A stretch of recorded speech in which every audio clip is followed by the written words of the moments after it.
వారెవ్వా మనం ఎదురు చూస్తున్న ఘట్టం రానే వచ్చింది అసెంబ్లీలా. పొద్దుగాలనే రేవంత్ రెడ్డి సార్ మొదలు పెట్టిండు చర్చ. కొడుకు చిన్నగా మాట్లాడలే. ఒక్కొక్క నిజం చెప్తుంటే సీమాంధ్ర ఎమ్మెల్యేలు కూడా నోరు తెరిచిండ్రు. ముఖ్యమంత్రి చెప్పిన లెక్కలన్నీ అవద్దాలే, అసలు మమ్మల్ని ప్రజల లెక్క చూసిండ్రా ఈ సీమాంధ్ర పాలకులను ప్రశ్నించుడు. పాలమూరు బిడ్డలు అసెంబ్లీ క్యాంటీన్లో 70 మంది రోజు కూలీలు లెక్క పనిచేస్తున్నారు అన్నాడు. నల్లగొండ జిల్లాల పిల్లల నడుమొంగిపోతుంటే కూలికి పోయే తల్లిదండ్రులు పిల్లలను మంచాలకు గట్టేసుకొని బతుకులెల్ల తీస్తున్నారని చెప్పిండు. అదే జిల్లా మీదకేం కృష్ణానది పోతుంది. నల్లగొండల నడుములంకర పోయిన పేదలకు తాగేతందుకు బుక్క నీళ్ళు ఇయ్యలేకపోతే ఎందుకు కలిసి ఉండాలి మేము అంటున్నాడు. నిజంగా తెలంగాణల మీద మీకు ప్రేమ ఉంటే రాష్ట్రం విడిపోయినాక కూడా తిరుపతి గుడి పాలక మండలి పోస్టులలో మాకు కూడా వాటి ఇవ్వాలన్నాడు. వాన్ పిక్ భూములు తెలంగాణకి ఇస్తే సముద్రం వాడుకుంటామన్నాడు. బ్రాహ్మణి స్టీల్స్ ప్రాంతం మాకిస్తే సోలార్ విద్యుత్ తయారు చేసుకుంటామన్నాడు. ఎవ్వరు కూడా కుయిక్కు మనలే రేవంత్ రెడ్డి మాటలకు. సీమాంధ్ర లీడర్లకు సమాధానం చెప్పేందుకు కూడా నోరు రాలే. ఇక అంతల్నే మళ్ళా తెలుగు పండితుడు నల్లారి కిరణ్ కుమార్ రెడ్డి లేచే అవే బద్మాష్ మాటలు మాట్లాడిండిగా. మాట మాటకు మీ ప్రాంతానికి అని తెలంగాణలకు ముచ్చట చెప్పిండు. ఈయన ఆంధ్రప్రదేశ్కు ముఖ్యమంత్రి అయితే మన ప్రాంతం అనాలి కానీ మీ ప్రాంతం అంటాడు. అందుకే రేవంత్ రెడ్డి సార్ ఎట్లా కౌంటర్ ఇచ్చిండో చూడుండ్రి. తెలంగాణ సీఎం ప్రధానమంత్రి కూడా అయ్యాడు, అది మర్చిపోవద్దండి.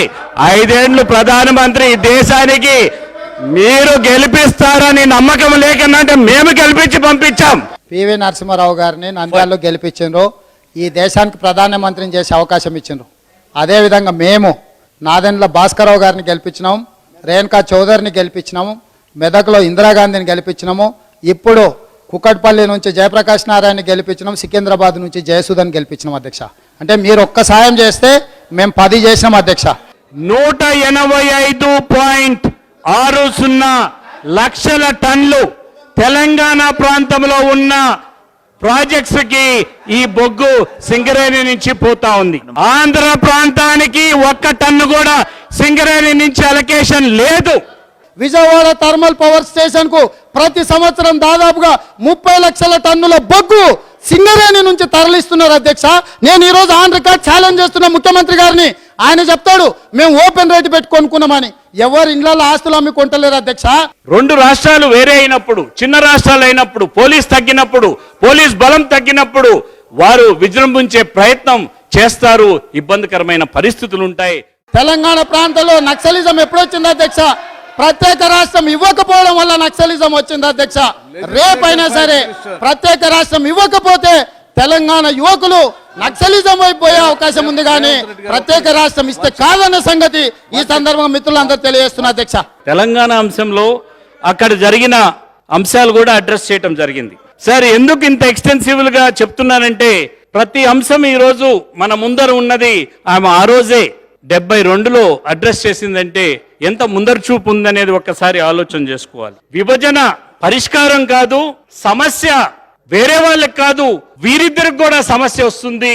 ఈ సమస్యని ఏ విధంగా పరిష్కరించుకోవాలి ఆలోచన చేసుకోవాలి. యునైటెడ్ నేషన్స్ లో కేసు పెండింగ్ ఉంది కాబట్టి ఇప్పుడు మీరు ప్రత్యేక తెలంగాణ రాష్ట్రాన్ని ఇస్తే ఆ కేసు తిరిగి చర్చకు వస్తుంది కాబట్టి ఇప్పుడు రాష్ట్రాన్ని ఇవ్వద్దని చెప్పి టిఎన్ కౌల్ సలహా మేరకు ఆఖరి నిమిషంలో ఇందిరాగాంధీ తెలంగాణ రాష్ట్రాన్ని ఏర్పాటు చేయట్లేదని చెప్పి చెప్పిందని చెప్పి వారు 1982లో రాసిండు అధ్యక్ష. ఇందిరాగాంధీ గారు సమైక్యవాది అన్నట్టుగా ముఖ్యమంత్రి గారు సభను తప్పుదోవ పట్టించడానికి ఏదైతే ప్రయత్నం చేసిండో ఈ అధికారిక డాక్యుమెంట్లో మీ ద్వారా తమరి ద్వారా ముఖ్యమంత్రి గారికి చేరే విధంగా ప్రభుత్వం చర్యలు తీసుకోవాల్సిందిగా ఈ సందర్భంగా నేను విజ్ఞప్తి చేస్తున్నా. ఇక సభ సోమవారం పొద్దుగాల వాయిదా పడ్డది. ఇక ఇది జరిగింది అసెంబ్లీలో ముచ్చట.